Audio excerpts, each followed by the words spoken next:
Criminal procedure கோடில் இந்த செஷனில் நம்ம பார்க்க போகிறது சார்ஜ் அப்படிங்கிறத பற்றி பார்க்க போகிறோம். எப்படி குற்றம் ஒருத்தனை குற்றஞ்சாட்டுறது சாப்டர் 17 வருது. 211 என்னெல்லாம் சார்ஜ் எப்படி இருக்கணுங்கிறத சொல்லுது. அதுக்குள்ளே என்னெல்லாம் நீங்கள் சொல்லணும் அப்படின்னு. சார்ஜுன்னா என்னன்னா, ஒரு ஆள் என்ன குற்றம் செய்திருக்க, எதுக்காக உன்னை நாங்கள் விசாரிக்க போகிறோம், எதுக்காக உனக்கு தண்டனை தர போகிறோங்கிறத அவங்களுக்கு சொல்லணும். அதுக்காக தான் சொல்லியிருக்குது. 211 என்னென்ன விஷயங்கள் அங்கே சார்ஜாக வரணும் அப்படிங்கிறத சொல்லலாம். Charge to state the offence, அவர் என்ன குற்றம் செய்தார் அதை சொல்லுங்க. ரெண்டாவது specific name of the offence, அவன் வந்தா நீ போனா நீ அடித்தான் அதெல்லாம் சொல்லாதீங்க. ஒரு ஒரு குற்றத்திற்கும் இந்தியன் பீனல் கோடில் ஒரு பேர் வச்சுருக்காங்க, அந்த பேரை சொல்லணும். மர்டர்னு இருக்குது, கடத்திட்டு போனாங்கன்னு இருக்குது, திருட்டுன்னு இருக்குது.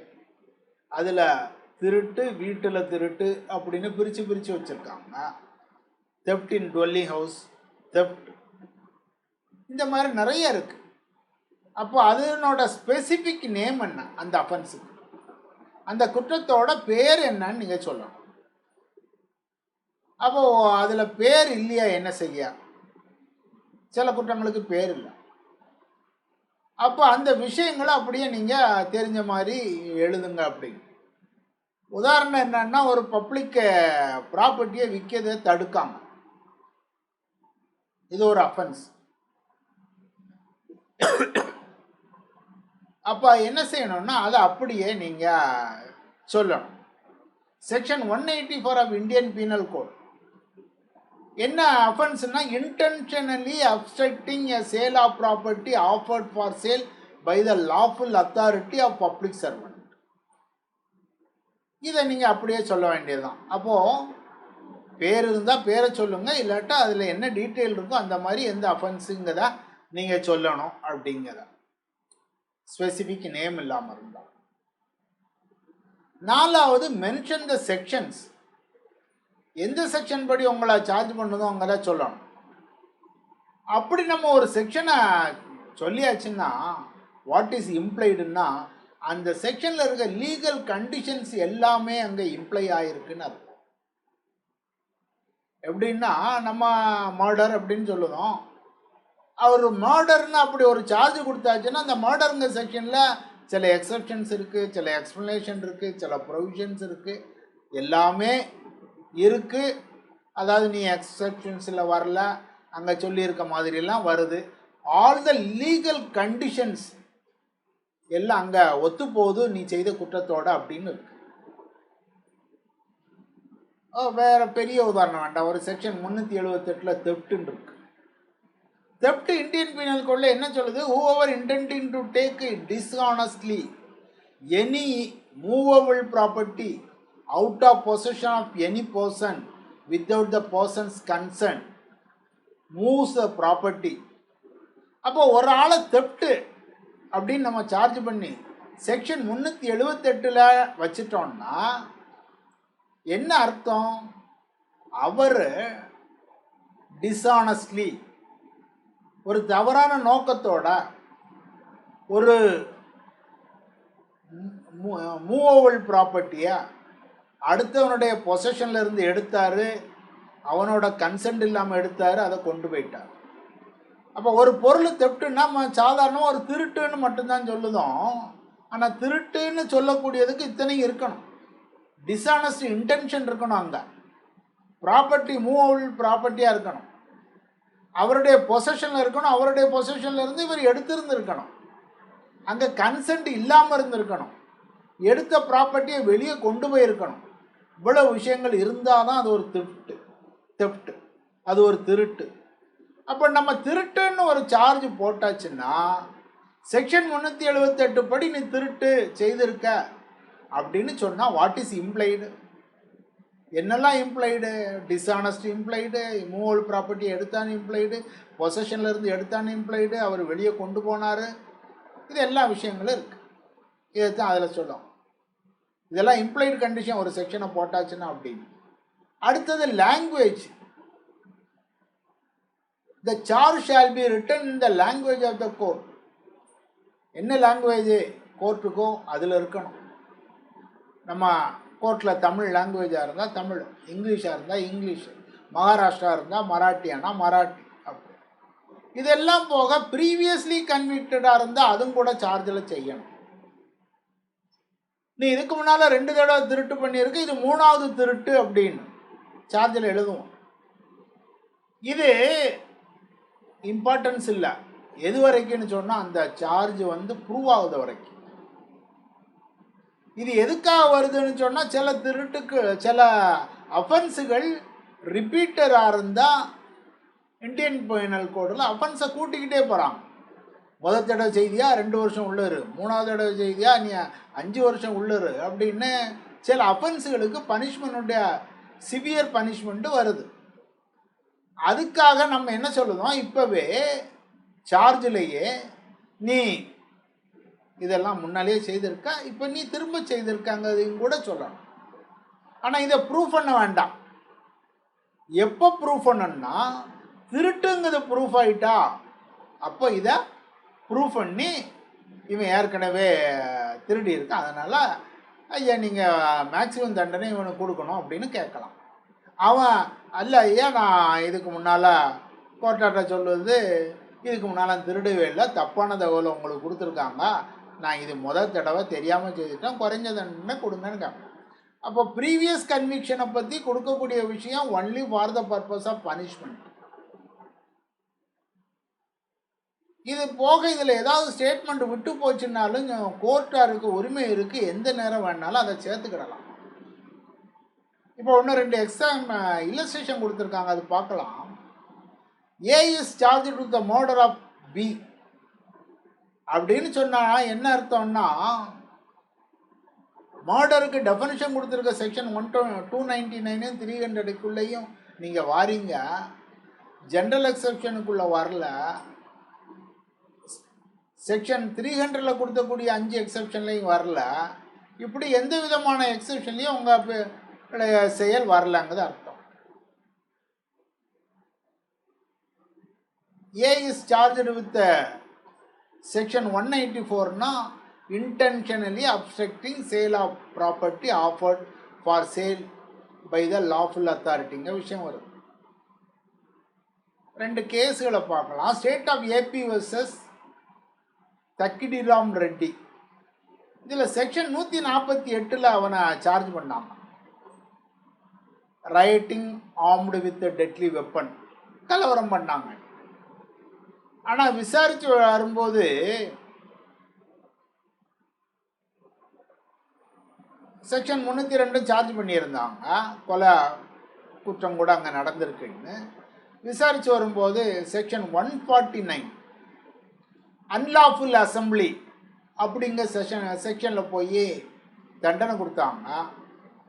அது கோர்ட்டில் அப்பீல் போகிறாங்க. ஃப்ரேமிங் ஆஃப் சார்ஜஸில் அந்த சார்ஜ் வரல, ஆனால் குற்றம் செய்திருக்கோன்னு சொல்லிட்டு என்ன அதில் போடுதாங்க அப்படின்னு. இதனால் உனக்கு ப்ரிஜுடிஸ் ஒன்றும் இல்லை. செக்ஷன் 465ல் ஃபைண்டிங் சென்டென்ஸில் ஏதாவது சின்ன தப்பு இருந்தால், ஒமிஷன் இர்ரெகுலாரிட்டி இருந்தால் மாற்றலாம், இது பெரிய விஷயம் இல்லை, அதனால் உனக்கு பெரிய பாதிப்பு இல்லைன்னு சொல்லிடுறான். அப்போ சின்ன சின்ன விஷயங்களை சார்ஜில் அதை பெரிய பாதிப்பாக எடுத்துக்கிடுது இல்லை. எல்லா விஷயங்களையும் சொல்லணுங்கிறத சார்ஜில் சொல்லிட்டு வரான், பின்னால் பார்க்கலாம். இனி செக்ஷன் 212 என்ன சொல்லுவாங்கன்னா, டைமு, பிளேஸு, பர்சன் இதெல்லாம் கூட செய்யணும். நீ திருடிட்டான்னு சொன்னால் அவன் 10 வீட்டில் திருடி இருப்பான், நம்ம 2 தான் கண்டுபிடிச்சிருப்போம். அப்போ அவனுக்கு தெரியணும் எந்த 2 வீட்டுக்கு அகைன்ஸ்டாக நம்ம சார்ஜ் கொடுக்கணும். நீ இந்த தேதியில் இந்த இடத்துல இந்த திருட்டு பண்ணுன, இந்த ஆள் வீட்டில் பண்ணுன, இந்த பொருளை எடுத்துகிட்டு போன, அந்த விஷயங்களை சொல்லணும். Time and place, person, the think, அதான் பொருள், நேரம், காலம், இடம் சொல்லணும், ஆள் யாருன்னு சொல்லணும், என்ன பொருள் சம்மந்தப்பட்டதுங்கிறத சொல்லணும். இது 212ல் சப்செக்ஷன் 1ல் சொல்லிட்டு, சப்செக்ஷன் 2ல் என்ன சொல்லுவாங்கன்னா, breach of trust or dishonest misappropriation. ஒரு ஆள் ஒரு வருஷமாக ஒரு கணக்கில் அக்கௌண்டண்ட்டாக இருக்கார் ஒரு கம்பெனியில், ஒரு வருஷமாக கொஞ்சம் கொஞ்சமாக பணத்தை எடுத்திருக்காரு. அப்போ அஃபென்ஸ் வந்து கண்டினியூயிங் அஃபென்ஸ். ஒரு நாள் செய்யலாம். தினம் வீட்டுக்கு போயில 500 பாக்கெட்டில் எடுத்து வைக்கார், 1000 பாக்கெட்டில் எடுத்து வைக்கார். அப்படி ஒரு பொசிஷன் வந்தோன்னா ஸ்பெசிஃபை த கிராஸ் சம். இவ்வளோ பீரியடில் நீ இவ்வளோ பணத்தை கொண்டு போயிட்டான்னு சொல்லுங்க. Describe the மூவல் property. ஏதாவது பொருள் எடுத்துகிட்டு போயிருந்தான்னா என்ன பொருள்னு சொல்லுங்கள். ஒரு நகைக்கடையில் இருக்காரு, ஒரு மாதமாக வீட்டுக்கு போகல, ஒரு கம்மலும் இல்லை 2 சின்ன சின்ன விஷயங்களை எடுத்து வீட்டுக்கு கொண்டு போயிட்டாரு. அவள் மூவல் ப்ராப்பர்ட்டி அவர் வெளியே கொண்டு போகிறார். Dishonest misappropriation. அப்படி இருந்தால் கிராஸ் சம்மை சொன்னால் போதும், மூவல் ப்ராப்பர்ட்டியான டீட்டெயிலை சொன்னால் போதும். எந்தெந்த பீரியடுக்கு நடுவில் இந்த செயல்கள் நடந்திருக்கு, குற்றம் நடந்திருக்குன்னு சொல்லணும். அதில் என்னன்னா ஒரு வருஷத்துக்குள்ளே தான் இருக்கணும். நீங்கள் ஒரு 10 வருஷ கணக்கை கொடுத்துட்டு இதுக்குள்ளே நீ இவ்வளவு செய்தான்னு சொல்ல முடியாது. ஒரு வருஷத்தில் தான் செய்யணும். இதெல்லாம் செய்தால் charge will be deemed to be a charge one offense within the meaning of section 219. அப்போ ஒரு அஃபென்ஸுன்னு நம்ம இதை எடுத்துக்கிடுவோம் அப்படின்னு சொல்லியிருக்காங்க. when manner of committing offense must be stated. அப்போ எப்படி செய்தாங்களையும் சில இடங்களில் சொல்ல வேண்டியிருக்கும். கொலை குற்றம்னா சொல்லணும்னு இல்லை, அவன் கொலை பண்ணான் அப்படிங்கிறத சொல்லிடுறான். திருடுனா திருடு எடுத்தான் அப்படின்னு சொல்லலாம். அங்கே நம்ம விரிவாக ஒன்றும் சொல்லணும்னு இல்லை. நீ டிஸ்ஆனஸ்ட் இன்டென்ஷன் அது இது வரிசையாக சொல்லணும்னு இல்லை. இந்த வீட்டில் நீ இந்த செக்ஷனில் டிஃபைன் பண்ணியிருக்க மாதிரி ஒரு திருட்டை நடத்தியிருக்கன்னு நம்ம சொன்னால் போதும். ஆனால் சில விஷயங்களை நம்ம டீட்டெயிலாக சொல்ல வேண்டியிருக்கும். உதாரணத்துக்கு ஒருத்தனை ஏமாற்றிட்டான், ஏமாற்றி பணம் வாங்கிட்டான். அப்போ நீ அவனுக்கு இந்த பொருளை விற்கன்னு சொன்ன, அவன் உனக்கு அட்வான்ஸ் 50,000 பணம் தந்தான், நீ அந்த பொருளை கொடுக்கல, நீ அவனை ஏமாற்றிட்ட. அதனால் இது சீட்டிங்க டெஃபனிஷனுக்குள்ளே வருது, இந்த செக்ஷனுக்குள்ளே நாங்கள் இப்படி சேர்த்துருக்கோம் அப்படின்னு சொல்லலாம். அப்போது இந்த மாதிரி சில விஷயங்கள் வரும்போது எந்த மாதிரியான குற்றம் எந்த வழியாக செய்யப்பட்டது, என்ன த manner in which it was done, எப்படி செய்த அந்த குற்றங்களையும் கூட நம்ம சார்ஜில் சொல்லணும் அப்படிங்கிற. 214 என்ன சொல்லுதாங்கன்னா, words in charge taken in sense of law under which offence is punished. ஒரு வார்த்தையை நம்ம உபயோகிச்சோன்னா சட்டத்தில் அந்த வார்த்தை என்ன அர்த்தத்தில் உபயோகிச்சிருக்காங்களோ அதே வார்த்தையில் தான் நம்ம உபயோகிக்கணும் பார்க்கணும். ஆனால் அஃபென்ஸ் ஆஃப் தெஃப்ட் கமிட்டட், ஒரு திருட்டு குற்றம் செய்யப்பட்டதுன்னு சொன்னால் அந்த திருட்டுங்கிறதுக்கு டெஃபனிஷன் எங்கே இருக்குது? இந்தியன் பீனல் கோடில் இருக்குது. அப்போ அந்த அர்த்தத்தை தான் நீங்கள் எடுத்துக்கிடணும் அப்படிங்கிற. அடுத்தது எஃபெக்ட் ஆஃப் எரர்ஸை பற்றி சொல்லலாம். எஃபெக்ட் ஆஃப் எரர்ஸ்னால் சின்ன சின்ன விஷயங்கள்லாம் அது பெரிய பாதிப்பு இல்லைன்னா விட்டுருங்க, மெட்டீரியலாக இருந்து அது அஃபெக்ட் ஆகும். ஒரு இல்லஸ்ட்ரேஷன் கொடுத்துருக்காங்க ஆக்டில். ஒரு உதாரணம் சொல்லுதானே, ஒருத்தன் காதர் பாக்ஷான்னு ஒருத்தன் ஹைதர் பாக்ஷான்னு. ஒரிஜினலாக ஒருத்தன் காதர் பாக்ஷாவை தான் இவன் மர்டர் பண்ணான். விசாரணை நடக்கிறது பூரா ஹைதர் பாஷா அப்படின்னு ஒரு ஆள். ஆனால் அப்படி ஹைதர் பாஷான்னு ஒன்றும் இல்லை, பேரை தப்பாக எழுதிட்டான். இவனும் அதில் எல்லாம் அட்டன் பண்ணால் எல்லாம் செய்தான். அப்போ அது வரும்போது the error in charge was immaterial அப்படிங்கிற இல்லஸ்ட்ரேஷனில் சொல்லுவாங்க. அதே மாதிரி ஏ பியை ஏமாற்றிட்டான்னு சொல்லுவாங்க.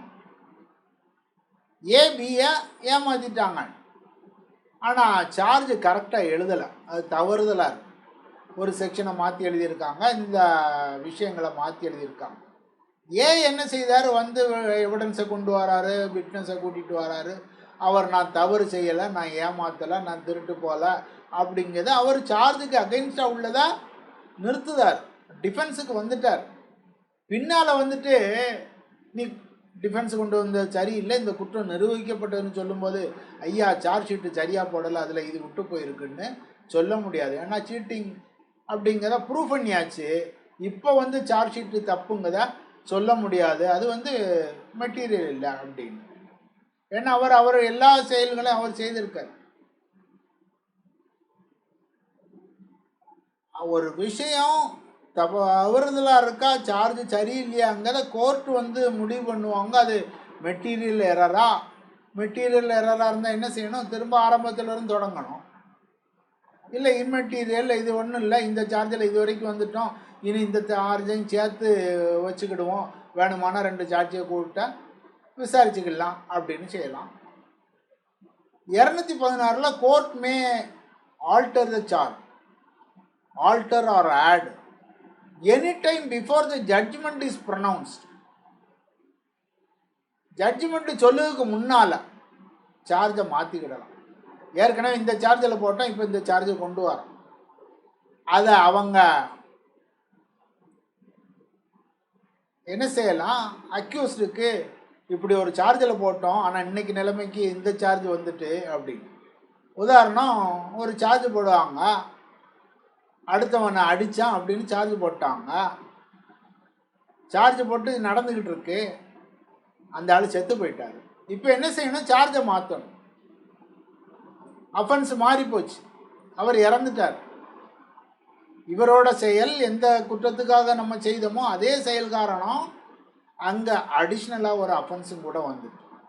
அப்போது என்ன செய்யலாம், கோர்ட் மே ஆட், அந்த சார்ஜை மாற்றலாம், அடிஷ்னல் சார்ஜ் ஆக்கலாம். அதை எக்ஸ்பிளைன் பண்ணும். எக்ஸ்பிளைன் பண்ணிவிட்டு வேணுமானா சாட்சியங்களை மறு விசாரணை கொடுக்கலாம். Without prejudicial to the accused or prosecutor. இவர் இப்படி அடிஷ்னலாக சார்ஜ் சேர்த்ததுனால ப்ராசிக்யூட்டருக்கோ அல்லது அக்யூஸ்டுக்கோ பாதிப்பு வராத வரையில் இருக்கணும். இப்போது புதுசாக ஒரு சார்ஜ் கொடுத்துருக்கோம், அதனால் யார் பாதிப்படைய போகிறா, அக்யூஸ்ட். அவருக்கு ஒரு சான்ஸ் கொடுக்கணும். என்ன செய்யலாம், வேணுமானா நீ இந்த பழைய சாட்சியெல்லாம் கொண்டு வா, இன்னொரு விசாரணை, இந்த குற்றம் நீ செய்தி அங்கே பார்க்கலாம். இப்போ அவன் செத்து போயிட்டான், நம்ம அவனை அடித்தான்னு தான் கேஸ் கொடுத்துருக்கோம், சார்ஜ் பண்ணியிருக்கோம், இந்த ஆள் இறந்துட்டார். இப்போ நம்ம ஒரு சார்ஜை கொண்டு போகிறோம், அவர் இறக்கணும்னு இன்டென்ஷனோட அவரை அடித்தார்னு கொண்டு வரோம். அப்போ அவர் இறக்கணும்னு இன்டென்ஷனோட அடித்தார்னு பார்த்தாருங்க மாதிரி விட்னஸை கொண்டு வரணும். இப்போ வேணுமானா திரும்ப அதெல்லாம் விசாரிக்கலாங்க மாதிரி ஒரு ப்ரொவிஷன் வச்சுருக்கான். அதாவது continuance not prejudicial to the accused or prosecutor.